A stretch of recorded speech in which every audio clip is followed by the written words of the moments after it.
So hi అండి అందరికీ కూడా మా విద్యాలయం యూట్యూబ్ ఛానల్కి స్వాగతం. అయితే మనం యొక్క ఏపీ హిస్టరీలో భాగంగా మనము మోడర్న్ ఏపీ గురించి మనం మాట్లాడుతూ ఉన్నాం.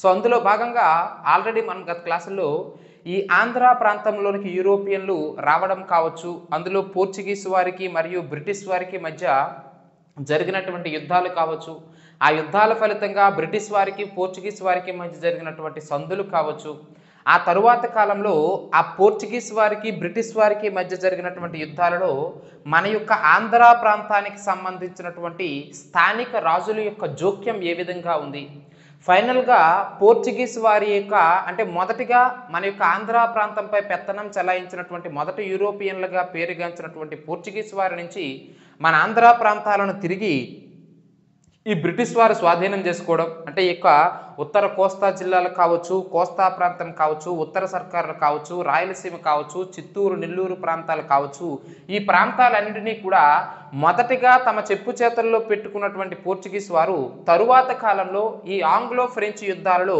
బ్రిటిష్ వారి చేతుల్లో ఓడిపోయి ఆ తరువాత సందుల ఫలితంగా మన ఆంధ్ర ప్రాంతాన్ని బ్రిటిష్ వారికి అప్పజెప్పడం అనేది జరిగింది. అలా మన ఆంధ్ర ప్రాంతం 1800 సమయానికల్లా బ్రిటిష్ వారికి పూర్తిగా హస్తగతమైన తర్వాత మన ఆంధ్ర ప్రాంతంలో బ్రిటిష్ వారి పరిపాలన ఏ విధంగా ఉంది అంటే 1857 మనకి ఈ మే 10వ తేదీ ఏదైతే ఉంటుందో ఉత్తరప్రదేశ్లోని మీరట్లో సిపాయిల తిరుగుబాటు జరగడం భారతదేశ ప్రథమ స్వాతంత్ర సంగ్రామంగా చరిత్రకారులు దాన్ని అభివర్ణించడం, తద్వారా అప్పటి వరకు భారతదేశాన్ని పరిపాలించినటువంటి బ్రిటిష్ ఈస్ట్ ఇండియా కంపెనీ ఏదైతే ఉంటుందో ఆ కంపెనీ పాలన రద్దయి 1858 నుంచి కూడా నేరుగా లండన్లో ఉన్నటువంటి బ్రిటిష్ మహారాణి మన యొక్క భారతదేశాన్ని పరిపాలించడం అనేది జరిగింది.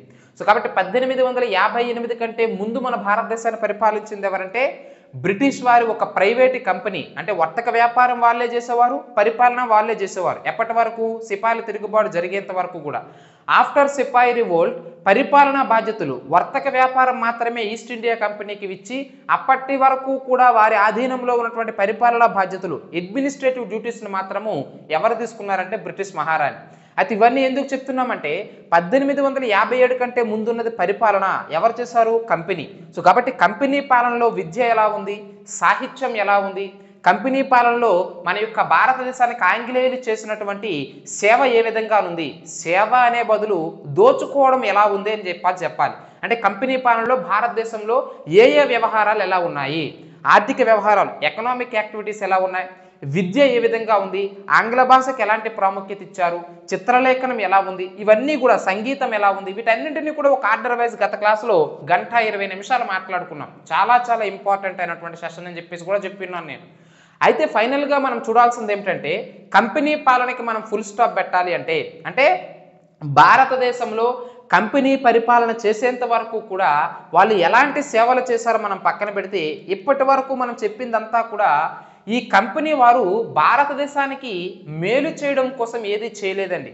అందుకే చరిత్రకారులు చెప్తా ఉంటారు ఈ బ్రిటిష్ వారు పరిపాలించినటువంటి 2 శతాబ్దాలకి పైగా ఉన్నటువంటి ఈ కాలంలో, అంటే ఈ కారు చీకట్లు కమ్ముకున్నటువంటి ఈ యొక్క బ్లాక్ డేస్ ఏవైతే ఉంటాయో నల్ల దినాల్లో ఒక వెలుగు రేఖల్లాగా కొంతమంది పాశ్చాత్యులు మన భారతదేశం యొక్క చరిత్రపై మక్కువ చూపించి, మన భారతదేశ సంస్కృతిపై మక్కువ చూపించి, మన భారతదేశ చరిత్ర సంస్కృతి నచ్చి మన భారతదేశ చరిత్రకి ఎంతో సేవ చేశారండి. అందుకే చెప్తా ఉన్నాం భారత ప్రజల్లో కమ్ముకున్నటువంటి కారు చీకట్లలో వెలుగు రేఖల్లాగా కొంతమంది మహానుభావులు మన భారతదేశానికి సేవ చేయడం కోసము బ్రిటిష్ ఈస్ట్ ఇండియా కంపెనీలో ఉద్యోగులుగా రావడం జరిగింది. మరి అలాంటి వ్యక్తుల్లో మన తెలుగు భాషకి సేవ చేసిన వాళ్ళు ఎవరు? భారతదేశం అంటే సువిశాలమైన ఉపఖండంగా ఒక సబ్ కాంటినెంట్గా పేరుగాంచినటువంటి భారతదేశం చాలా సువిశాలమైన భారతదేశం. ఎన్నో అంటే పంటలు కావచ్చు, ఆర్థికంగా కావచ్చు, ఇటువైపు సముద్రయానం చేసుకోవడానికి సముద్ర తీరరేఖ కలగడం కావచ్చు, సారవంతమైన నేలలు కావచ్చు, సుగంధ ద్రవ్యాలు కావచ్చు, వజ్ర వైడూల్యాలు కావచ్చు, మరకత మాణిక్యాలు కావచ్చు, ఇలా ఎన్నో అంశాలకి పుట్టినటువంటి మన భారతదేశంలో ఒక రవ్వంతా మన యొక్క ఆంధ్రప్రదేశ్. మరి అటువంటి భారతదేశానికి సేవ చేయడానికి వచ్చి ఆ భారతదేశంలో ఒకానొక భాగమైనటువంటి మన ఆంధ్ర ప్రాంతంలో పనిచేసి మన ఆంధ్ర ప్రాంతంలో మన భాష అయినటువంటి తెలుగు భాషకు సేవ చేసినటువంటి బ్రిటిష్ వారు ఎవరు? సో ఈరోజు మనం చూసేటటువంటి ప్రధానమైనటువంటి కాన్సెప్ట్ ఏమిటంటే ఆంధ్ర ప్రాంతంలో తెలుగు భాషకి సేవ చేసినటువంటి పాశ్చాత్యులు ఎవరు? పాశ్చాత్యులు అంటే దాని అర్థం ఏమిటండి? వెస్టర్నైజేషన్, పశ్చిమ అని చెప్పేసి చెప్తా ఉంటాం. ఇప్పుడు మీరు చూడండి, వెస్టర్నైజేషన్ అలవాటు పడిందిరా బాయ్. అరే ఏంద్రా ఈ రోజుల్లో అమ్మాయిలు కూడా సిగరెట్లు తాగుతూ ఉన్నారు, అమ్మాయిలు కూడా మందులు తాగుతూ ఉన్నారు, అమ్మాయిలు కూడా మగవాళ్ళ జీన్ ప్యాంట్లు వేస్తూ ఉన్నారు, కటింగ్లు చేస్తూ ఉన్నారంటే అరే వెస్టర్నైజేషన్ రా బాయ్, పాశ్చాత్యీకరణ అనేది మన భారతదేశానికి అలవడింది. సో అందుకే చూడండి, ఒకప్పుడు మన యొక్క పెద్దవారి యొక్క ఆహారపు అలవాట్లు, వారి కట్టుబాట్లు, వారి నడవడిక ఇవన్నీ కూడా వేరే ఉండేవి. కానీ ఇప్పుడు ప్రజెంట్ జనరేషన్లో కట్టుబాట్లు అనేవి ఒక రకంగా ఉన్నాయి. దానికి గల కారణం ఏమిటి? పాశ్చాత్యీకరణ రా బాయ్ అని చెప్పేసి మన పెద్దవాళ్ళు బేసిక్గా మనకి వరడ్ ఉపయోగిస్తూ ఉంటారు.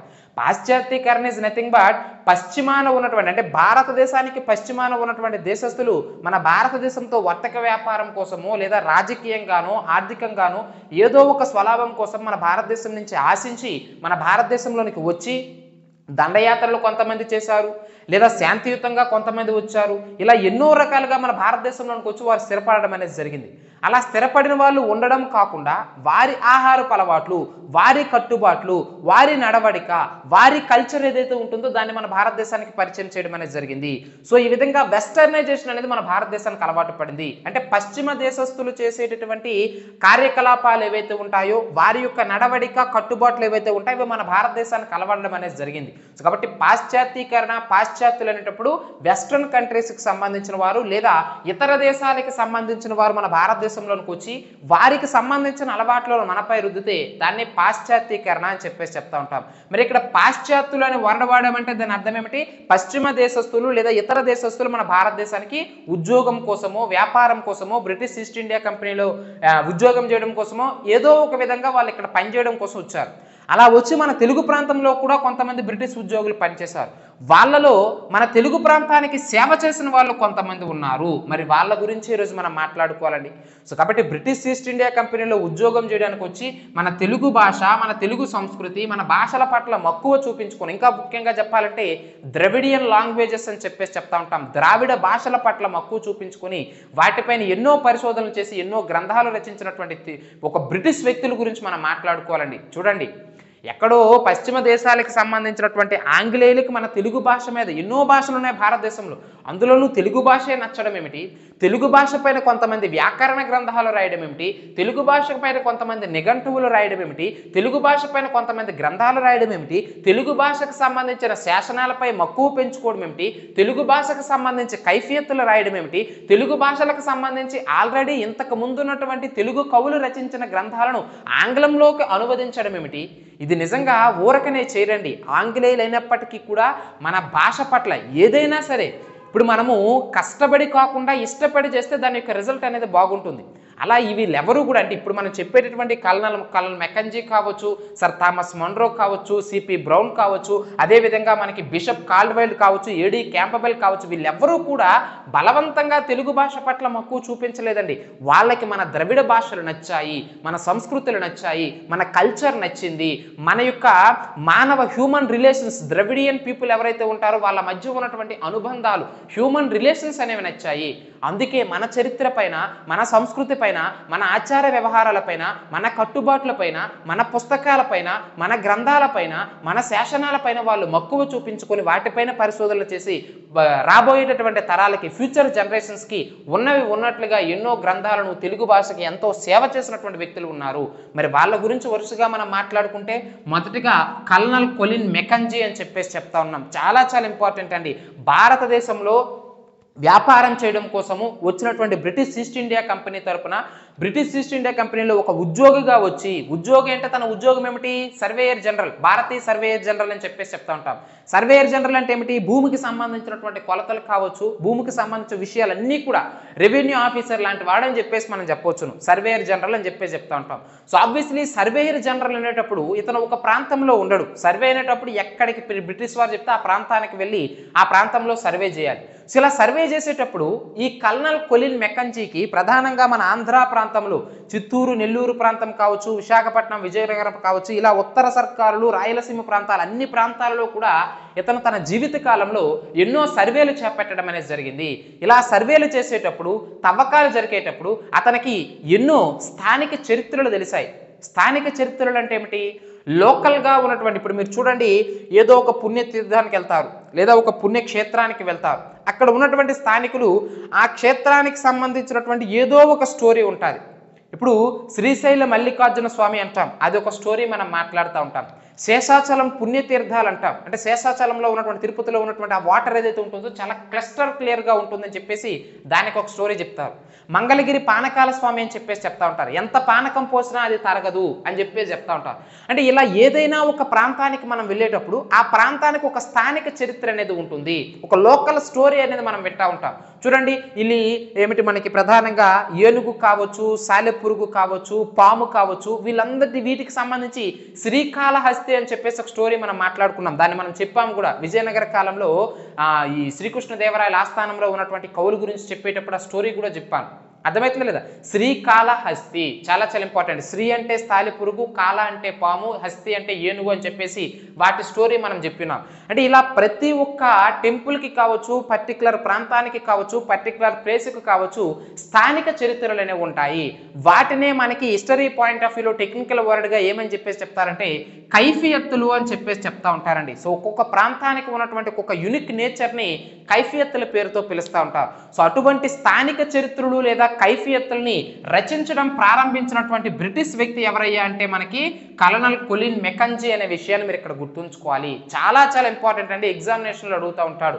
బ్రిటిష్ ఈస్ట్ ఇండియా కంపెనీ తరపున సర్వేయర్ జనరల్గా వచ్చి మన ఆంధ్ర ప్రాంతంలో సర్వేయర్ జనరల్గా బ్రిటిష్ కంపెనీలో ఉద్యోగం చేస్తూ మన ఆంధ్ర ప్రాంతంలో ఉన్న స్థానిక చరిత్రపై, మన ఆంధ్ర ప్రాంతంలో ఉన్నటువంటి కైఫియత్తులను తెలుగులోకి అనువాదం చేసినటువంటి వ్యక్తి, కైఫియత్తుల ద్వారా ఫ్యూచర్ జనరేషన్స్కి ఆంధ్రప్రదేశ్ చరిత్రను అందించినటువంటి గొప్ప మహానుభావుడు బ్రిటిష్ వ్యక్తి ఎవరయ్యా అంటే కల్నల్ కొలిన్ మెకంజీ అనే విషయాన్ని మీరు ఇక్కడ గుర్తుంచుకోవాలి.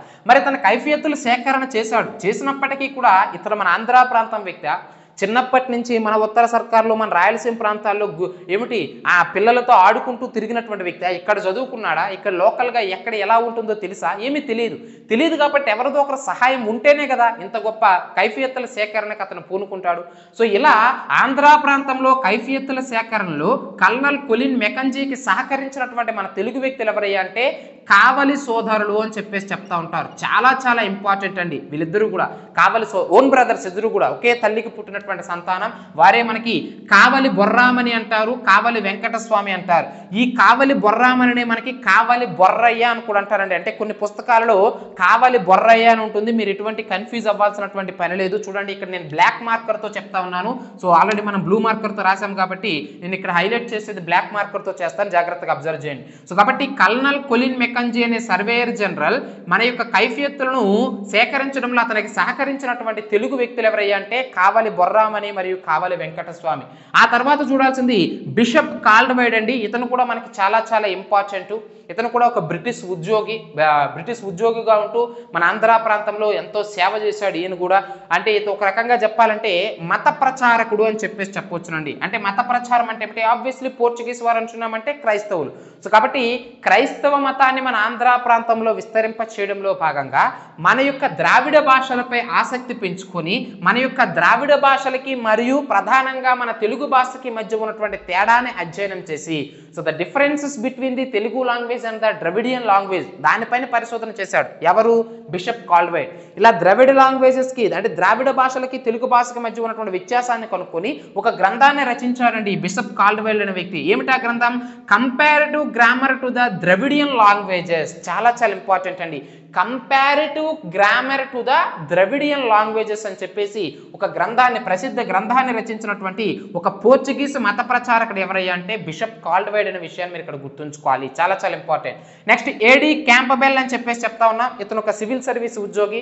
మీకు తెలుసు ఆబ్వియస్లీ వారన్ హేస్టింగ్స్ కలెక్టర్ వ్యవస్థను ప్రవేశపెట్టినప్పటి నుంచి కూడా అక్కడ వాడి యొక్క లండన్ నగరంలో పరీక్షలు ఏర్పాటు చేసి అక్కడ ఎవరైతే ఉత్తీర్ణులు అవుతారో ఆ సివిల్ సర్వీస్, ఇప్పుడు యూపీఎస్సీ మనం ఎలా నిర్వహించుతున్నామో అప్పట్లో కూడా అలా ఒక పరీక్ష నిర్వహించి ఎవరైతే ఉత్తీర్ణులు అవుతారో అంటే ఇప్పుడు ప్రిలిమ్స్, మెయిన్స్, ఇంటర్వ్యూ అని ఎలా చెప్తున్నామో అప్పట్లో కూడా అలా ఏర్పాటు చేసి మౌఖిక పరీక్షల ద్వారా కావచ్చు లేదంటే రిటన్ ఎగ్జామ్స్ ద్వారా కావచ్చు వారి యొక్క కాలానుగుణంగా రిక్రూట్మెంట్ చేసుకుంటూ అక్కడ ఎవరైతే క్వాలిఫై అవుతారో వాళ్ళని ఇక్కడికి బ్రిటిష్ ఈస్ట్ ఇండియా కంపెనీకి సివిల్ సర్వీస్ ఉద్యోగులుగా భారతదేశంలో రిక్రూట్ చేయడం అనేది జరిగింది. అలా ఈస్ట్ ఇండియా కంపెనీకి సివిల్ సర్వీస్ ఉద్యోగిగా వచ్చినటువంటి వ్యక్తి ఏడి క్యాంపబెల్ అని చెప్పేసి చెప్తా ఉన్నాం. అతను కూడా మన ఆంధ్ర ప్రాంతంపై ఆసక్తి పెంచుకొని మన తెలుగు భాషపై ఆసక్తి పెంచుకొని తెలుగు భాషలో ఒక నిఘంటువు రాయడం అనేది జరిగింది, ఒక వ్యాకరణ గ్రంథాన్ని రాయడం అనేది జరిగింది. అంటే ఒక గ్రామర్ బుక్ తెలుగు భాష పైన రచించాడు ఒక ఇంగ్లీష్ వ్యక్తి. తెలుగు భాషకు సంబంధించి ఒక నిఘంటువు అంటే ఒక డిక్షనరీని రాసినటువంటి ఒక బ్రిటిష్ వ్యక్తి ఏడి క్యాంపబెల్ అనే విషయాన్ని మీరు ఇక్కడ గుర్తుంచుకోవాలి. అంటే ఎందుకు వీళ్ళందరి గురించి ఒక టాపిక్ ఏమైనా మాట్లాడుతున్నామంటే వారిది కాని భాష, వారిది కాని ప్రాంతం, వారిది కాని చరిత్ర గురించి, వారిది కాని ఆచార సాంప్రదాయాల గురించి మక్కువ పెంచుకొని గ్రంథాలనే రచించారు, నిఘంటువులే రచించారంటే మన తెలుగు భాష పైన వాళ్ళకి ఎంత మక్కువ ఉందో మీరు ఇక్కడ గమనించాలి. అందుకే ఎగ్జామినేషన్లు అడుగుతూ ఉంటాడు. APPSC Andhra Pradesh public service commission నిర్వహించేటువంటి పరీక్ష కాబట్టి ఏపీకి రిలేటెడ్గా ఉన్నటువంటి ప్రతి ఒక్క అంశాన్ని అడుగుతారు కాబట్టి చరిత్రకు సంబంధించి. సో మన ఏపీలో ఉన్నటువంటి తెలుగు భాష ఏదైతే ఉంటుందో ఆ భాషకు సేవ చేసినటువంటి బ్రిటిష్ వారి గురించి మాట్లాడుతున్నాం కాబట్టి AD Campbell important, bishop Caldwell important, colonel Colin Mackenzie important, Schulze చాలా ఇంపార్టెంట్ అండి. జర్మనీ దేశానికి సంబంధించినటువంటి బెంజమిన్ సుల్జ్ అనేటువంటి వ్యక్తి క్రైస్తవ మత ప్రచారకుడిగా ఉంటూ తెలుగు భాషకు సేవ చేసినటువంటి మహానుభావుడు బెంజమిన్ సుల్జ్. నేను మీకు చెప్పినాను, మన ఆంధ్ర ప్రాంతానికి సంబంధించినటువంటి వ్యక్తి సుబ్బారాయుడు అనేటువంటి వ్యక్తి యొక్క సహాయంతో బైబిల్ ఏదైతే ఉంటుందో బైబిల్ని తెలుగులోకి అనువదించడం అనేది జరిగింది. మొట్టమొదటిగా ఒక ఇంగ్లీషులో ఉన్నటువంటి గ్రంథం తెలుగులోకి అనువదించబడింది అంటే అది ఏ గ్రంథం అంటే బైబిల్ అనే విషయాన్ని మీరు ఇక్కడ గుర్తుంచుకోవాలి. అనువాదం చేసింది సుల్జ్, బెంజమిన్ సుల్జ్. ఏ దేశం అంటే జర్మనీ. ఎవరి సహాయంతో అంటే మన తెలుగు వ్యక్తి సుబ్బారాయుడు సహాయంతో. ఎప్పుడు అనువదించాడంటే 1727లో. ఈ సుబ్బారాయుడే తరువాత కాలంలో క్రైస్తవ మతంలోనికి మారి ఆనందరావు అని చెప్పేసి పేరు మార్చుకొని వేదాంత రసాయనం అనే గ్రంథాన్ని రచించాడని ఆల్రెడీ నేను మీకు గత క్లాస్లోనే చెప్పడం అనేది జరిగింది. మీరు షార్ట్ నోట్స్ రాసుకున్నారో లేదో, రన్నింగ్ నోట్స్ రాసుకున్నారో లేదో నాకు తెలియదు, కానీ ఎన్నోసార్లు ఎగ్జామినేషన్ అడిగి ఉన్నాడండి. మిమ్మల్ని కన్ఫ్యూజ్ చేయడం కోసము సుబ్బారాయుడు లేదా ఆనందరావు రచించినటువంటి వేదాంత రసాయనం అనే గ్రంథము లేదా సుబ్బారాయుడు లేదా ఆనందరావు రచించినటువంటి ప్రసిద్ధ గ్రంథం ఏమిటని చెప్పేసి ఎగ్జామినేషన్ అడుగుతూ ఉంటాడు. వేదాంత రసాయనము. సో కాబట్టి ఆనందరావు అన్న సుబ్బారాయుడు అన్న ఒకటే. ఈ ఆనందరావే లేదా ఈ సుబ్బారాయుడే లేదా ఈ వేదాంత రసాయనం రచించినటువంటి వ్యక్తి బెంజమిన్ సుల్జ్ బైబిల్ను తెలుగులోకి అనువదించడంలో అతనికి సహకరించాడనే విషయాన్ని మీరు ఇక్కడ గుర్తుంచుకోవాలి. అంతేకాదండి, ఇదే సుల్జ్ తరువాత కాలంలో భారతదేశంలో తన డ్యూటీ అయిపోయిన తర్వాత, తన పదవీ విరమణ అయిన తర్వాత తన జర్మనీ దేశం, తన సొంత దేశమైనటువంటి జర్మనీ దేశానికి వెళ్ళి 1747వ సంవత్సరంలో 4 బైబిల్ గ్రంథాలు ఏవైతే ఉంటాయో లేదా వాటిని వ్యాకరణ గ్రంథాలు అని చెప్పేసి కూడా చెప్తా ఉంటాం. ఆ బైబిల్ గ్రంథాలని అదేవిధంగా తెలుగు గ్రామర్ గ్రంథాలని 4 గ్రంథాలను రచించడం అనేది జరిగిందండి. అంటే వాడి దేశానికి వెళ్ళి బైబిల్ను తెలుగులో అనువదించాడు. వాడి దేశానికి వెళ్ళి మన తెలుగు నిఘంటువుల్ని అక్కడ ఏర్పాటు చేసి వారి ప్రజలకు పరిచయం చేయడం అనేది జరిగింది. చూడండి, దేశం కాని దేశంలో మన తెలుగు భాషను అక్కడ పబ్లిష్ చేయడంలో కీలక పాత్ర పోషించినటువంటి వ్యక్తి ఎవరంటే బెంజమిన్ సుల్జ్ అనే విషయాన్ని మీరు ఇక్కడ గుర్తుంచుకోవాలి. చాలా చాలా ఇంపార్టెంట్ అండి. నెక్స్ట్ మనం చూడాల్సింది మహానుభావుడు సిపి బ్రౌన్. ఇతని గురించి ఎంత చెప్పుకున్నా తక్కువే, మరి మాట్లాడుకుందాం. ఎంతో సేవ చేశాడండి.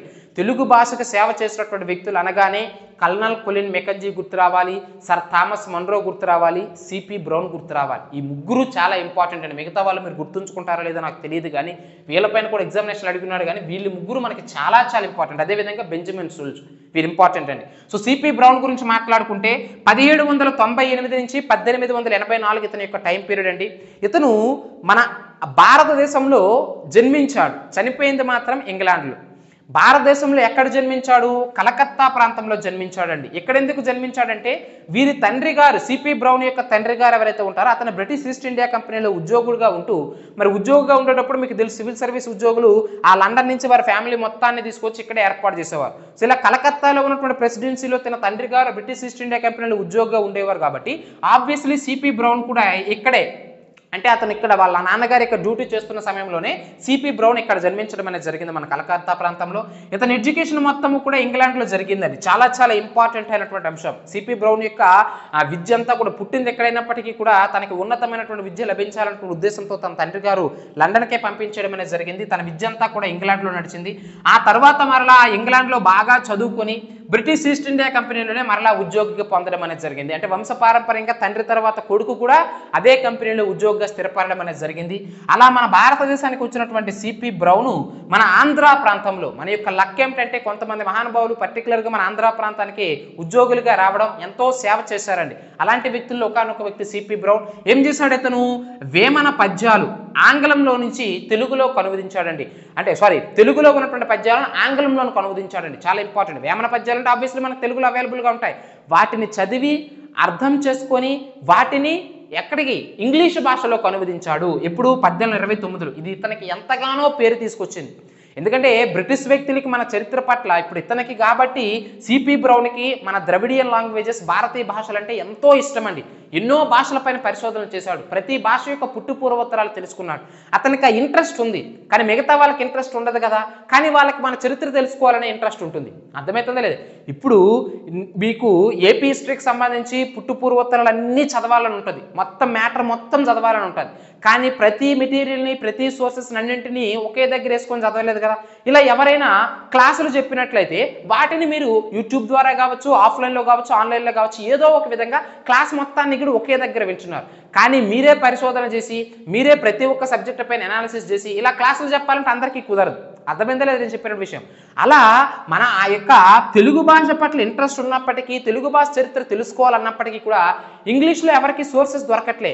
అలా తెలుగు భాషను నేర్చుకొని తెలుగు భాషలో ఉన్న మాధుర్యాన్ని గ్రహించి తెలుగు సంస్కృతి యొక్క గొప్పతనాన్ని తెలుసుకొని తెలుగు ప్రజల యొక్క మమకారాన్ని తెలుసుకొని తెలుగుకు సంబంధించినటువంటి వేమన పద్యాలను ఇంగ్లీషులోనికి మొట్టమొదటిసారిగా 1829లో అనువదించినటువంటి వ్యక్తి సిపి బ్రౌన్.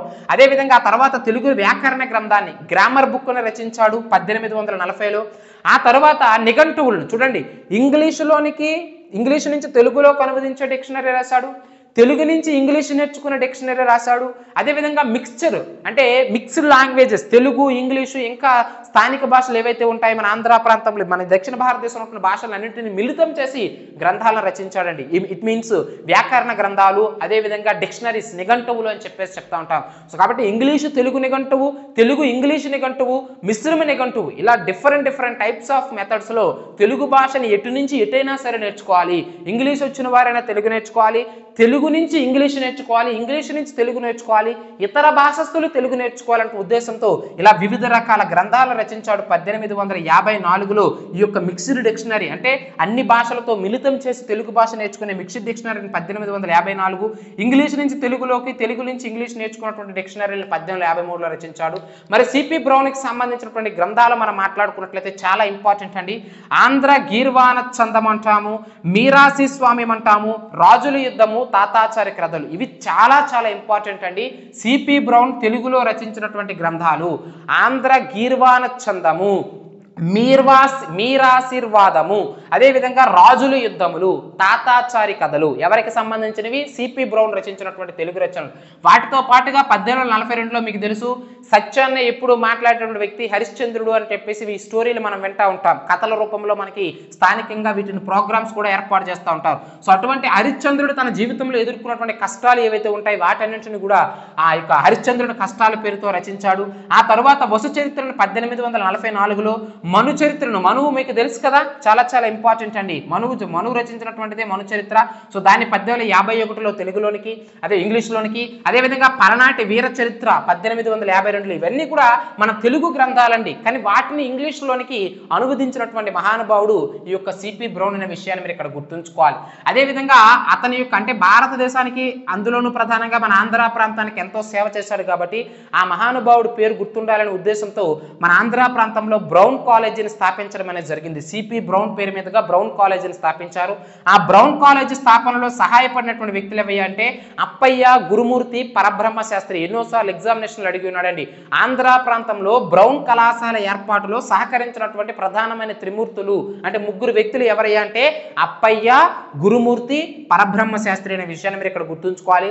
అదేవిధంగా మన కడప ప్రాంతంలో బ్రౌన్ మెమోరియల్ లైబ్రరీని కూడా ఏర్పాటు చేయడం అనేది జరిగింది. అంటే ఇప్పుడు చూడండి, సర్దార్ వల్లభాయ్ పటేల్కి సంబంధించి ప్రపంచంలో అత్యంత ఎత్తైనటువంటి విగ్రహాన్ని గుజరాత్లో ఏర్పాటు చేసి అక్కడ మనకి అతని జీవితంలో భారతదేశానికి చేసినటువంటి సేవ మొత్తాన్ని కూడా లైబ్రరీ రూపంలో కింద ఏర్పాటు చేశారా లేదా?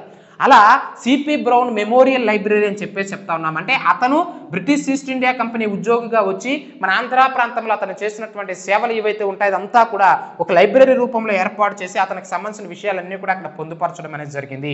ఆ తర్వాత చిత్రలేఖనాలు ఎలా ఉన్నాయి అంటే బ్రిటిష్ వారి కాలంలో చిత్రలేఖనాలు ఎలా ఉన్నాయంటే మీకు తెలుసు 18, 19వ శతాబ్దంలో ఎప్పుడైతే బ్రిటిష్ వారు మన ఆంధ్ర ప్రాంతంలో మన భారతదేశంలోకి ప్రవేశించారో మన భారతదేశంలో ఉన్న చిత్రలేఖనం అంతా కూడా కుంటిపడిపోయిందండి. ఎందుకంటే మన భారతదేశానికి సంబంధించిన చిత్రలేఖనం బ్రిటిష్ వారికి ఏం అవసరం? ఆబ్వియస్లీ లేదు కాబట్టి వారిని తొక్కేశారు. సో దీంతో తరువాత కాలంలో ఈ చిత్రలేఖనం చేసేటి వాళ్ళు గిరాకీ లేక వారికి డిమాండ్ లేక వాళ్ళు చిత్రలేఖనాన్ని విడిచిపెట్టేసి వారి దగ్గర ఉన్నటువంటి ఆ టాలెంట్ ఏదైతే ఉంటుందో, ఆ చిత్రలేఖనం చేసేటువంటి టాలెంట్ ఏదైతే ఉంటుందో దాన్ని ఉపయోగించుకొని మనకి బందర్ కలంకారీ వస్త్రాలు అంటాం. మచిలీపట్నం కలంకారీ, మచిలీపట్నం అన్న బందర్ అన్న ఒకే దగ్గర ఉంటే ఒకే పేరుతో పిలుస్తూ ఉంటాం. సో ఆ బందరు లేదా మచిలీపట్నం కలంకారీ వస్త్రాలపైన డిజైన్స్ అద్దడం, అంటే ఇప్పుడు మనం ఎంబ్రాయిడరీ వర్క్స్ అని చెప్తున్నామే అలాంటి వర్క్స్లో స్థిరపడడం. అదేవిధంగా కొంతమంది వ్యవసాయం చేసుకోవడం, ఇంకొంతమంది కొండపల్లి బొమ్మలు అని చెప్పేసి చెప్తా ఉంటాం. ఇలాంటి బొమ్మలు చేసుకోవడం, వాళ్ళ దగ్గర ఒక విద్య ఉంది కాబట్టి దాన్ని ఉపయోగించుకొని డిజైన్స్ వేయడం, బొమ్మలు తయారు చేయడం, ఏదో ఒక విద్య ద్వారా వాళ్ళు బతకాలి అని చెప్పేసి చిత్రలేఖనాన్ని విడిచిపెట్టేసి మిగతా సోర్సెస్ చూసుకోవడం అనేది జరిగింది. అంటే బ్రిటిష్ వారు రావడంతో మన ఆంధ్ర ప్రాంతమే కాదు ఓవరాల్ భారతదేశంలో చిత్రలేఖనం క్షీణించింది అనే విషయాన్ని మీరు ఇక్కడ గుర్తుంచుకోవాలి. ఆఫ్టర్వర్డ్స్ సంగీతము అని చెప్పేసి చెప్తా ఉన్నాం. అయితే ఇక్కడ సంగీతం అనేటప్పుడు త్యాగయ్య గురించి మాట్లాడతాం, శ్యామశాస్త్రి గురించి మాట్లాడతాం, ముత్తుస్వామి దీక్షితుల గురించి మాట్లాడతాం. వీళ్ళందరూ కూడా కర్ణాటక సంగీతంలో త్రిమూర్తులు అని చెప్పేసి చెప్తా ఉంటాం. ఎగ్జామినేషన్లు అడుగుతూ ఉంటారండి, కర్ణాటక సంగీతంలో త్రిమూర్తులు అని ఎవరిని పిలుస్తారు అంటే చూడండి ఎవరెవరు. త్యాగయ్య, అతన్ని మనం కాకర్ల త్యాగరాజు అంటాం. రెండవది శ్యామశాస్త్రి, మూడవది ముత్తుస్వామి దీక్షితులు. వీళ్ళ ముగ్గురిని కర్ణాటక సంగీతంలో ఏమంటాం, త్రిమూర్తులు అని చెప్పేసి చెప్తా ఉంటాము. చాలా చాలా ఇంపార్టెంట్ అండి. అదే కన్నడ కవిత్రయము అంటే పంప, పొన్న, రన్న అని చెప్పేసి చెప్తా ఉంటాం. పంపడు, పొన్నడు, రన్నడు అని చెప్పేసి కన్నడ కవిత్రయం. ఇక్కడ నేను మాట్లాడుతున్నది కర్ణాటక సంగీతం అంటున్నాం. ఎందుకు ఈ రెండింటిని చెప్పానంటే కన్నడ కవిత్రయం అయినప్పుడు ఆబ్వియస్లీ వాళ్ళు కన్నడ ప్రాంతానికి సంబంధించిన వారు, కర్ణాటక ప్రాంతం, కర్ణాటక ఇప్పుడు ఏదైతే మనం రాష్ట్రం అంటున్నాం ఆ ప్రాంతానికి సంబంధించిన వారు. కానీ ఇక్కడ నేను చెప్పేటటువంటి కర్ణాటక సంగీతం అయినప్పుడు కర్ణాటక రాష్ట్రానికి సంబంధించిన సంగీతం కాదు. అది మీరు గుర్తుంచుకోవాలి మిత్రులారా. చాలా మంది Hindustani music, Carnatic music, folk music అనేటప్పుడు హిందుస్థానీ మ్యూజిక్ అంటే నార్త్ ఇండియాకి సంబంధించినది, ఫోక్ మ్యూజిక్ అంటే జానపద గీతాలు, ఇవన్నీ బాగానే ఉంటాయి. కానీ కర్ణాటిక్ మ్యూజిక్ అనేటప్పుడు కర్ణాటక రాష్ట్రానికి సంబంధించిన మ్యూజిక్ ఏమో అని చెప్పేసి చాలా మంది పొరపడుతూ ఉంటారు. అలా ఏం కాదండి. కర్ణాటిక్ అంటే ఏమిటంటే వినడానికి వినసొంపుగా ఉన్నటువంటి మ్యూజిక్. ఇంకా మనం లోతుగా వెళ్ళి మాట్లాడుకున్నట్లయితే మన దక్షిణ భారతదేశానికి ద్రవిడియన్ రాష్ట్రాలు ఏవైతే ఉంటాయో ఆ రాష్ట్రాలలో ప్రధానంగా వినిపించే మ్యూజిక్ ని మనము కర్ణాటిక్ మ్యూజిక్ అంటాము. ఇంకా మనం చెప్పాలి అంటే తమిళనాడులో ఉన్నటువంటి కర్ణాటిక్ ప్రాంతంలో ఈ కర్ణాటిక్ మ్యూజిక్ ఎంతో సేవ చేశారు. ఫర్ ఎగ్జాంపుల్ ఇప్పుడు మనం చెప్పినటువంటి ఎవరు కాకర్ల త్యాగరాజు కావచ్చు, శ్యామశాస్త్రి కావచ్చు, ముత్తుస్వామి దీక్షితులు కావచ్చు, వీళ్ళందరూ కూడా తమిళనాడులోని తంజావూరు, తిరువయ్యూరు ప్రాంతం, ఈ ప్రాంతాల్లో ఉంటూ మన యొక్క భాషకి, కర్ణాటిక్ మ్యూజిక్కి, సంగీతానికి ఎంతో సేవ చేశారు. అందుకే కర్ణాటిక్ సంగీతంలో తెలుగుకి ఎంతో ప్రాముఖ్యత ఉందండి. అలా కర్ణాటక సంగీతంలో తెలుగుకి అంత గొప్ప ప్రాముఖ్యత ఉందంటే దానికి గల కారణం 26,000 కీర్తనలను తెలుగులో రచించినటువంటి Kakarla Tyagaraju one of the main reason అనే విషయాన్ని మీరు ఇక్కడ గుర్తుంచుకోవాలి. చాలా ఇంపార్టెంట్. ఇప్పటికీ కూడా కర్ణాటక మీకు మ్యూజిక్ అనేటప్పుడు కన్ఫ్యూజ్ అవ్వాల్సినటువంటి పని ఏమీ లేదండి. ఒకప్పుడు అంటే మ్యూజిక్ సంబంధించి చెప్తాను, కన్ఫ్యూజ్ అవ్వాల్సినటువంటి పని లేదు. అంటే ఏమిటంటే ఒకప్పుడు భారతదేశంలో ఉన్నటువంటి సంగీతం మొత్తాన్ని కూడా ఒకే సంగీతం అనేవారండి, భారతదేశ శాస్త్రీయ సంగీతం అని చెప్పేసి. కానీ ఎప్పుడైతే మన భారతదేశంలోనికి పాశ్చాత్యులు, అరబ్బులు, పర్షియన్లు ఇలా వివిధ రకాల దేశస్తులు మన భారతదేశంపై దండయాత్ర చేశారో, అలా దండయాత్ర చేసిన రాజులు ప్రధానంగా వేటి కేంద్రంగా భారతదేశాన్ని పరిపాలించారు? ఆబ్వియస్లీ ఉత్తర భారతదేశం. ఆ యొక్క పాటలీపుత్రము, ఆ యొక్క మధుర, ఆ యొక్క ఢిల్లీ ప్రాంతము, ఇలా మొత్తము ఉత్తర భారతదేశానికి పరిమితమయ్యే పరిపాలన చేశారు మన భారతదేశాన్ని తరువాత కాలంలో దోచుకున్నటువంటి యొక్క పాశ్చాత్యులు. అలా వారు వచ్చిన తర్వాత మన భారతదేశాన్ని వాళ్ళు ఏమని పిలిచేవారు? హిందుస్థాన్ దేశము అని చెప్పేసి పిలిచేవారు. సో పాశ్చాత్యులందరూ కూడా, ఇతర దేశస్తులందరూ కూడా, భారతదేశంపై దండయాత్ర చేసిన విదేశీయులందరూ కూడా మన భారతదేశాన్ని హిందుస్థాన్ అని పిలిచేవారు. అలా హిందుస్థాన్ అని పేరు పెట్టి మన భారతదేశంలో ఉన్నటువంటి ప్రాచీనంగా ఎప్పటి నుంచో ఉన్నటువంటి భారతీయ శాస్త్రీయ సంగీతాన్ని పక్కన పెట్టి వారు ఒక నూతన మ్యూజిక్ని పరిచయం చేశారు. ఆ నూతన మ్యూజిక్ పేరు మీదుగా ఏ పేరు వచ్చింది? హిందుస్థానీ మ్యూజిక్. ఆ నూతన మ్యూజిక్ అంటే పాశ్చాత్యులు, విదేశీయులు మన భారతదేశంలో ఏర్పాటు చేసిన మ్యూజిక్ ఏ పేరు వచ్చింది? హిందుస్థానీ మ్యూజిక్. ఎందుకంటే భారతదేశాన్ని వాళ్ళు ఏమని పిలిచారు? హిందుస్థాన్. సో అలా పాశ్చాత్యులు లేదా విదేశీయులు మన భారతదేశంలో ఏర్పాటు చేసినటువంటి ఆ యొక్క సంగీతాన్ని మనం ఏమంటామంటే హిందుస్థానీ మ్యూజిక్ అంటాం. కర్ణాటిక్ మ్యూజిక్ ఏమిటంటే మన సౌత్ ఇండియన్ స్టేట్స్లో అంటే దక్షిణ భారతదేశంలో ఒక రకంగా చెప్పాలంటే మొదటి నుంచి ఏదైతే భారతీయ శాస్త్రీయ సంగీతం ఉందో అదే కంటిన్యూ అవుతూ వచ్చింది. ఆ కంటిన్యూ అవుతూ వచ్చిన దాన్ని మనం కర్ణాటిక్ మ్యూజిక్గా పేరు పెట్టుకోవడం అనేది జరిగింది. సో కాబట్టి మొదటి నుంచి ఉన్నది కర్ణాటక సంగీతం. పాశ్చాత్యులు ఏర్పాటు చేసింది హిందుస్థానీ సంగీతం. అందుకే హిందుస్థానీ సంగీతం అనేటప్పుడు నార్త్ ఇండియా అంటాం, కర్ణాటిక్ మ్యూజిక్ అనేటప్పుడు సౌత్ ఇండియా అంటాం. ఈ రెండింటి మధ్య ప్రధానమైనటువంటి తేడా ఏమిటి సార్ అంటే, మీకు బెస్ట్ ఎగ్జాంపుల్ కొన్ని పాయింట్స్ చెప్తాను చూడండి. హిందుస్థానీ సంగీతం అంటే చూడగానే వెంటనే నృత్యం చేయాలి, వెంటనే ఆనందభరితులుగా మారుతాం ఆ హిందుస్థానీ సంగీతం వినగానే.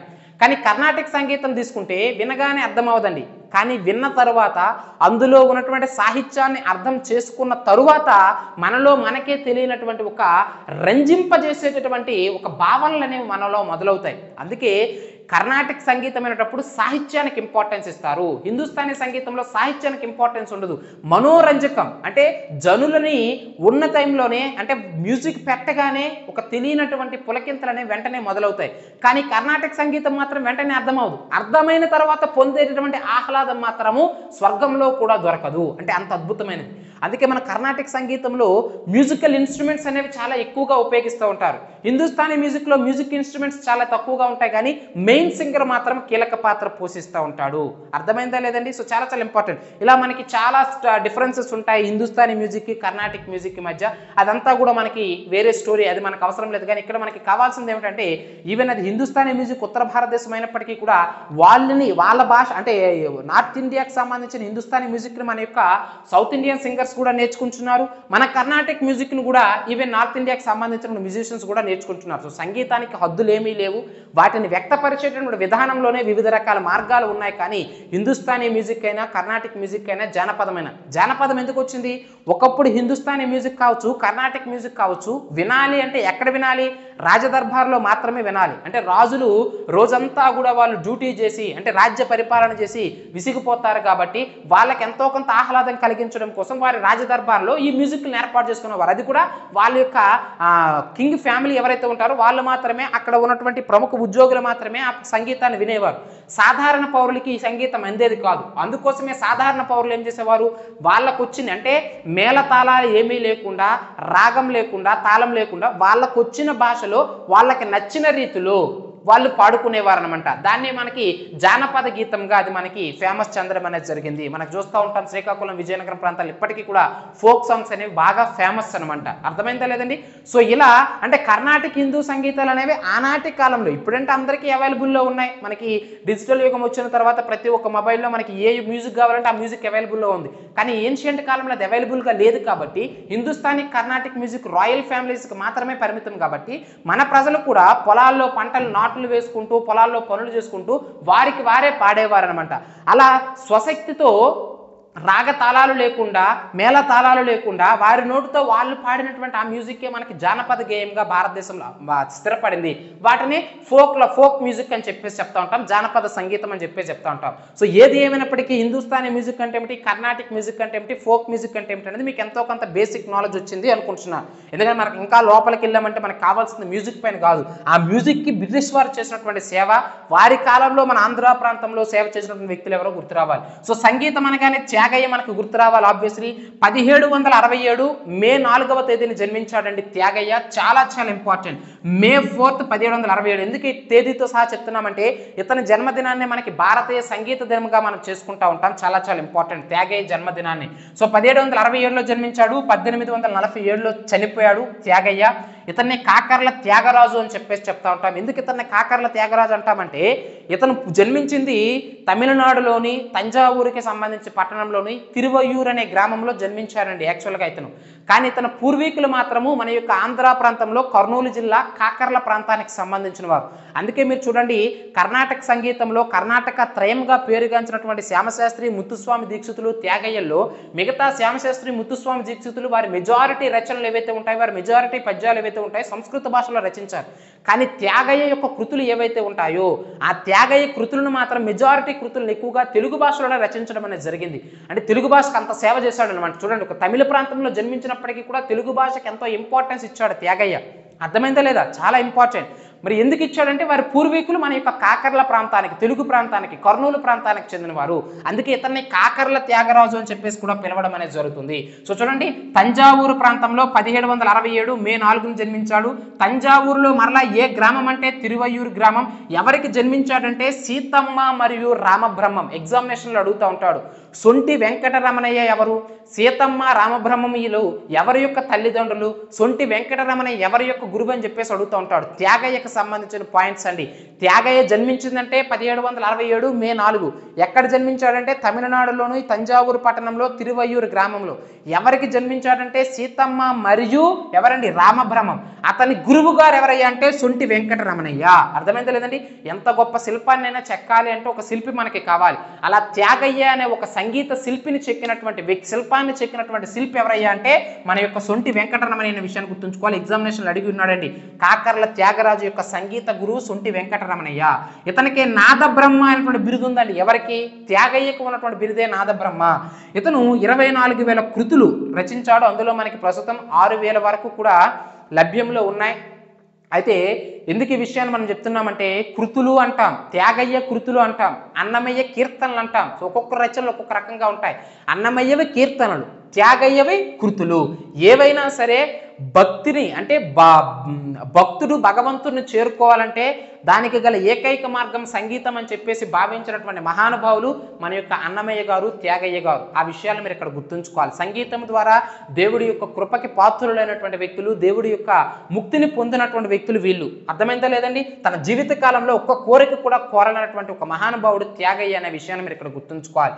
అదేవిధంగా ఇతను రచించినటువంటి త్యాగయ్య రచించినటువంటి రచనల గురించి మాట్లాడుకున్నట్లయితే నైకా చరిత్రము, ప్రహ్లాద భక్త విజయము, అదేవిధంగా సీతారామ విజయం. ప్రహ్లాద భక్త విజయం అంటే మీకు తెలుసు, హిరణ్యకశిపుడు ప్రహ్లాదుని ఎంతగా హింసించాడో మీకు అందరికీ కూడా తెలుసు. సో ఆ స్టోరీనే ప్రహ్లాద భక్త విజయం, నైకా చరిత్రము, సీతారామ విజయం పేరుతో ఇవన్నీ కూడా యక్షగానాలండి. సో కాబట్టి యక్షగానాలన్నింటిని రచించింది ఎవరంటే త్యాగయ్య అనే విషయాన్ని మీరు ఇక్కడ గుర్తుంచుకోవాలి. కర్ణాటక సంగీతంలో త్రయము అని చెప్పేసి ఎవరిని పిలుస్తారంటే శ్యామశాస్త్రిని, త్యాగరాజుని, ముత్తుస్వామి దీక్షితుల్ని. చెప్పాను కదా, కర్ణాటక సంగీతంలో త్రయము అని చెప్పేసి చెప్తా ఉంటారు. చాలా ఇంపార్టెంట్ అండి. శ్యామశాస్త్రి అని చెప్పేసి చెప్తా ఉంటాం. ఇతను ఒరిజినల్ నేమ్ వేరైనప్పటికీ కూడా ఇతను శ్యామశాస్త్రి అని ఎందుకు పిలిచారంటే తమ తల్లిదండ్రులకి ఒక ముద్దుల సంతానంగా పుట్టినటువంటి ఈ వ్యక్తి చూడడానికి చాలా నలుపుగా ఉండేవాడు. అంటే ఒక రకంగా చెప్పాలంటే నీలమేఘ శ్యాముడు అని చెప్పేసి రాముల వారిని ఎందుకు పిలుస్తాం? రాముల వారు కూడా ఆబ్వియస్లీ నల్లగుంటారు కాబట్టి. సో నీలమేఘ శ్యాముడు అంటున్నాం. సో ఇక్కడ శ్యామ అనే పదం ఎవరికి ఉపయోగిస్తామంటే నల్లగా ఉన్నవారికి. అలా నల్లగా పుట్టి సంగీతాన్ని వంట పట్టించుకున్న వ్యక్తి శ్యామశాస్త్రి కాబట్టి అతనికి ఆ పేరు పెట్టడం అనేది జరిగింది తల్లిదండ్రులు. త్యాగరాజు మీకు తెలుసు, మన ఆంధ్ర ప్రాంతము, తమిళనాడులో పుట్టినప్పటికీ కూడా ఆంధ్ర ప్రాంతం తెలుగులో ఎన్నో రచనలు చేసినటువంటి వ్యక్తి. నెక్స్ట్ ముత్తుస్వామి దీక్షితులు అని చెప్పేసి చెప్తా ఉన్నాను. వీళ్ళందరూ కూడా సంగీతానికి ఎంతో సేవ చేశారండి. వాళ్ళ జీవితంలోనికి తొంగు చూసినట్లయితే ఎన్నో స్టోరీస్ మనం మాట్లాడుకోవచ్చు. ఫర్ ఎగ్జాంపుల్ చూడండి, శ్యామశాస్త్రి అని చెప్పేసి చెప్తా ఉంటాం. ఇతను నల్లగా ఉన్నప్పటికీ కూడా 6 అడుగుల ఆజానుబాహుడు, నడుసొస్తా ఉంటే చూడాలనిపిస్తుంది. అలా ఉంటాడు ఆ వ్యక్తి. ఎల్లప్పుడూ కూడా నోట్లో కిల్లి నములుతూ ఉంటాడు. గురువుగారు ఈవెన్ తన యొక్క గురువుగారు తనకి సంగీతం నేర్పేటప్పుడు కూడా తన కిల్లి నములుతాడు. చుట్టుపక్కల ఉన్నటువంటి మిత్రులందరూ కూడా అరే అదేంద్రాబాయ్ నువ్వు గురువుతో మాట్లాడుతున్నావు, అలా కిల్లి నవ్వులతో మాట్లాడడం అది సరైన పద్ధతి కాదురాబాయ్ అని చెప్పేసి చెప్తే గురువు కాదంటాడు. ఎప్పుడూ కూడా అవతల శ్యామశాస్త్రి అనేటువంటి వ్యక్తి కిల్లి నములుతూ ఉంటే తన పక్కనే కూర్చుండేవాడు తన గురువు. అర్థమైంది లేదండి? ఎందుకు అలా కూర్చునేవాడు? ఏదో ఒక రోజున తన నమిలేటటువంటి కిల్లి అనేది తన పైన పడడం మూలంగా నేను ధన్యుణ్ణి కానా అని చెప్పేసి. ఎందుకు ఈ విషయం అంటే ఒక శిష్యుడు నములుతున్నటువంటి కిల్లి గురువు మీద పడితే గురువు ఆనందపడడం ఏమిటి? ఎందుకంటే ఈ శ్యామశాస్త్రి అయినటువంటి వ్యక్తి కంచి కామాక్షి ప్రతిరూపం. ఆ కంచి కామాక్షి అమ్మవారే శ్యామశాస్త్ర రూపంలో పుట్టింది. అంటే సంగీతాన్ని చిన్నప్పటి నుంచే అవపోషణ చేసుకున్నటువంటి మహానుభావులు ఈ శ్యామశాస్త్రి, త్యాగయ్యలు, ముత్తుస్వామి దీక్షితులు. అలా అనుకున్నట్టుగానే ఒకానొక సందర్భంలో సంగీతాన్ని నేర్చుకుంటున్నటువంటి సమయంలోనే శ్యామశాస్త్రి నవ్వులుతున్నటువంటి కిల్లి తన గురువు గారి యొక్క ఆ పంచి ఏదైతే ఉంటుందో దాని మీద పడితే వెంటనే మేల్కొని శ్యామశాస్త్రి దాన్ని తుడడం ప్రారంభిస్తే లేదు నాయన ఇప్పుడుతోనే నా జన్మ ధన్యమైందని చెప్పేసి తన ప్రాణాలను విడిచిపెట్టడం అనేది జరుగుతుంది. అలాంటి గొప్ప వ్యక్తులు శ్యామశాస్త్రి. అదేవిధంగా ముత్తుస్వామి దీక్షితులు అని చెప్పేసి చెప్తా ఉంటాం. అంటే ఈ యొక్క రాముడు మరియు లక్ష్మణుడు ఎవరైతే ఉంటారో వాళ్ళని నా వెంట పంపించండి అని చెప్పేసి విశ్వామిత్రుడు వెళ్ళి దశరథుని కోరడం. ఆ దశరథుడు మొదట్లో పంపించినప్పటికీ కూడా విశ్వామిత్రుడి యొక్క గొప్పతనం తెలుసుకున్న తరువాత వారిని పంపించడం. అలా పంపించిన వారికి మన యొక్క రాముడు మరియు లక్ష్మణుడికి ఎన్నో విద్యలు నేర్పుతాడు. గొప్ప పురుషులుగా, పురాణ పురుషులుగా తీర్చిదిద్దుతాడు విశ్వామిత్రుడు. స్టోరీ అంతా మనకు తెలిసింది. అలానే చిన్నప్పుడే తన యొక్క గురువు గారు కూడా, ముత్తుస్వామి దీక్షితుల యొక్క గురువు గారు కూడా తన తండ్రి దగ్గరికి వస్తే మొదట్లో తన తండ్రి కూడా ఒప్పుకోడు ముత్తుస్వామి దీక్షితులను పంపించడం కోసం. కానీ తరువాత కాలంలో ఆ గురువు గారి యొక్క గొప్పతనం తన తండ్రి గారికి చెప్పి ముత్తుస్వామి దీక్షితుల్ని తన వెంట పంపిస్తే కాశీ నగరానికి తన గురువు గారితో పాటుగా ముత్తుస్వామి దీక్షితులు వెళితే ఒకానొక సందర్భంలో తన జీవితాంతం కూడా అంతే స్నానం చేయడం, పవిత్రమైనటువంటి నదిలో స్నానం చేయడం, గురువు గారి సేవ చేయడం, విష్ణుమూర్తి యొక్క సేవ చేయడం, ఇంతే విశ్వనాథ స్వామి సేవ చేయడం. ఈ మూడే తన జీవిత పరమావధిగా కొనసాగాడు ముత్తుస్వామి దీక్షితుడు. చివరికి తాను ఒకానొక సందర్భంలో ఆ నదిలో స్నానం చేస్తూ ఉంటే తన కాళ్ళకి వీణ తగులుతుందంట. ఆ వీణ చూడగానే తన గురువు గారు ప్రాణాలు విడిచిపెట్టేస్తారు. నాయనా, నీ జన్మ ధన్యమైంది, సంగీతానికి ప్రాణం పోయడం కోసము ఆ యొక్క విష్ణుమూర్తి రూపంలోనే జన్మించినటువంటి మహానుభావుడు నువ్వు అని చెప్పేసి వెంటనే తన తండ్రి తన యొక్క అదే గంగలో 3 మునకలు మునిగి 3వ మునకెక్కి తన గురువు గారు చనిపోతారు. ఎప్పుడైతే తన కాళ్ళకి ముత్తుస్వామి దీక్షితులకి తన కాళ్ళకి ఆ వీణ తగులుతుందో, అర్థమైంది లేదా? ప్రతి ఒక్క వ్యక్తికి కూడా ఒక స్టోరీ ఉంది. ఇలా వారి జీవితంలో సంగీతానికి ఎంతో సేవ చేసినటువంటి వ్యక్తులు శ్యామశాస్త్రి, త్యాగరాజు, ముత్తుస్వామి దీక్షితులు అనే విషయాన్ని మీరు ఇక్కడ గుర్తుంచుకోవాలి. కర్ణాటక సంగీతంలో త్రయంగా వీరిని చెప్తా ఉంటారు. ఆ తర్వాత మనం చూడాల్సినటువంటి ద గ్రేట్ లెజెండ్ పర్సన్ మన యొక్క రాయలసీమ ఆపద్బాంధవుడు ఎవరయ్యా అంటే సర్ థామస్ మన్రో అనే విషయాన్ని మీరు ఇక్కడ గుర్తుంచుకోవాలి. మరి అతను కూడా తెలుగు భాషకి ఎంతో సేవ చేశాడు, ఎన్నో గ్రంథాలను రచించాడు, ఎన్నో నిఘంటువులను రచించాడు, తెలుగు భాషకి ఎంతో సేవ చేశాడు, ఎన్నో శాసనాలను తెలుగులో ఉన్న వాటిని ఇంగ్లీష్లోనికి, ఇంగ్లీష్లో ఉన్న వాటిని తెలుగులోనికి, అండ్ ఇంగ్లీష్లో గ్రంథాలు శాసనాలు ఏమీ లేవు కానీ వివిధ రకాల భాషల్లో అంటే మన ద్రవిడియన్ భాషల్లో ఉన్నటువంటి భాషలని తెలుగులోకి అనువాదం చేసినటువంటి వ్యక్తి ఎవరయ్యా అంటే సర్ థామస్ మన్రో. మరి అలాంటి వ్యక్తికి సంబంధించి మనం మాట్లాడుకున్నట్లయితే 1761 మే 21వ తేదీన సర్ థామస్ మన్రో గ్లాస్గో పట్టణంలో జన్మించాడండి. చాలా ఇంపార్టెంట్. గ్లాస్గో ఎక్కడుందంటే స్కాట్లాండ్ దేశం. వారి స్వదేశాల పైన కూడా ఎగ్జామినేషన్లో అడుగుతూ ఉంటాడండి. చాలా చాలా ఇంపార్టెంట్. స్కాట్లాండ్లోని గ్లాస్గోలో పుట్టినవాడంటే సర్ థామస్ మన్రో. అదేవిధంగా మనం ఇక్కడ మాట్లాడుకున్నాం ఎవరి గురించి? Schulze, Benjamin Schulze. చూడండి, బెంజమిన్ సుల్జ్ బైబిల్ను తెలుగులోకి అనువదించినటువంటి వ్యక్తి, తెలుగు భాషకు సేవ చేసినటువంటి పోర్చుగీస్ మత ప్రచారకుడు, ఇలా ఎన్నో చెప్తాం. కానీ సుల్జ్ ఏ దేశానికి సంబంధించిన వాడిని అడుగుతాడు? జర్మనీ. చాలా ఇంపార్టెంట్ అండి. పాశ్చాత్యులు అనగానే మాకు ఇంగ్లాండ్ వారు పరిపాలించారు కదా, ఇంగ్లీష్ వ్యక్తులు సేవ చేశారేమో అనుకున్న సుల్జ్ బ్రిటిష్ అని పెట్టారంటే బ్రిటన్ ఆప్షన్ ఇస్తాడు, కానీ అది పెడితే మీరు పప్పులో గాలేసినట్లే. జర్మనీ దేశానికి సంబంధించిన వ్యక్తి. అదేవిధంగా సర్ థామస్ మన్రో అంటే స్కాట్లాండ్లోని గ్లాస్గో పట్టణంలో జన్మించాడు 1761 మే 21. ఇతను తన జీవిత కాలంలో ఎన్నో డ్యూటీస్ చేశాడండి బ్రిటిష్ వారి దగ్గర. 1780 నుంచి 92 వరకు సైన్యంలో పనిచేశాడు ఒక సాధారణ సోల్జర్గా. 1792 నుంచి 1807 వరకు సివిల్ సర్వీస్ ఉద్యోగిగా, అంటే వారు నిర్వహించే పరీక్షల్లో క్వాలిఫై అయ్యి ఒక సివిల్ సర్వెంట్ ఉద్యోగిగా మారాడు. 1814 నుంచి 1818 వరకు కూడా జ్యుడిషియల్ కమిషన్కి చైర్మన్గా పనిచేశాడు. 1820 నుంచి 27 వరకు కూడా మద్రాసు గవర్నర్గా పనిచేశాడు. అంటే చూడండి, ఒక కమిషన్కి చైర్మన్గా, ఒక సైనిక ఉద్యోగిగా, ఒక కలెక్టర్గా, ఒక మద్రాసు గవర్నర్గా, అంటే అంచెలంచెలుగా వెదిగాడు అనమాట. ఎవరు? మన సార్ థామస్ మన్రో. చాలా ఇంపార్టెంట్ అండి. అదేవిధంగా ఇతను 1792 నుంచి 99 వరకు కూడా, ఇది మన స్టోరీ మేము ఆల్రెడీ చెప్పినాను నేను మీకు. తమిళనాడు ప్రాంతంలో సేలం జిల్లా ఏదైతే ఉంటుందో, సేలం జిల్లాలో బారామహల్ అనే ప్రాంతం ఉంటుంది. ఆ బారామహల్ అనే ప్రాంతానికి సూపరింటెండెంట్ ఎవరంటే కెప్టెన్ రీడ్ అండి. ఆ కెప్టెన్ రీడ్ కింద అసిస్టెంట్గా జాయిన్ అయినటువంటి వ్యక్తే సర్ థామస్ మన్రో. అంటే మొదట ఏ వ్యక్తి అయినా సరే డైరెక్ట్గా కలెక్టర్ పోస్ట్ ఇచ్చేస్తారేంటి, అసిస్టెంట్గా డిప్యూటీ కలెక్టర్గా ఉండి ఆ తర్వాత తనకి ఎక్స్పీరియన్స్ వచ్చిన తర్వాత కలెక్టర్గా మారుతూ ఉంటారు. సో అలా కెప్టెన్ రీడ్ కింద అసిస్టెంట్ కలెక్టర్గా మనకి ఈ యొక్క ఎవరిని సర్ థామస్ మన్రో నియమిస్తారు. ఇప్పుడు 1792లో. అలా 1792 నుంచి 99 వరకు కూడా కెప్టెన్ రీడ్ కిందనే అసిస్టెంట్గా ఉంటూ బారామహల్ ప్రాంతంలో తన పరిపాలన చేశాడు, అంటే తన సేవలు అందించాడు సర్ థామస్ మన్రో. 1800 నవంబర్ వచ్చే సమయానికి తన ఎక్స్పీరియన్స్ వచ్చింది కాబట్టి తనకి కలెక్టర్ పోస్ట్ ఇచ్చారు. ఏ ప్రాంతానికి చెప్పాను మీకు ఆల్రెడీ గత క్లాసుల్లోనే, రాయలసీమ ప్రాంతానికి గవర్నర్గా నియమించడం అనేది జరిగింది.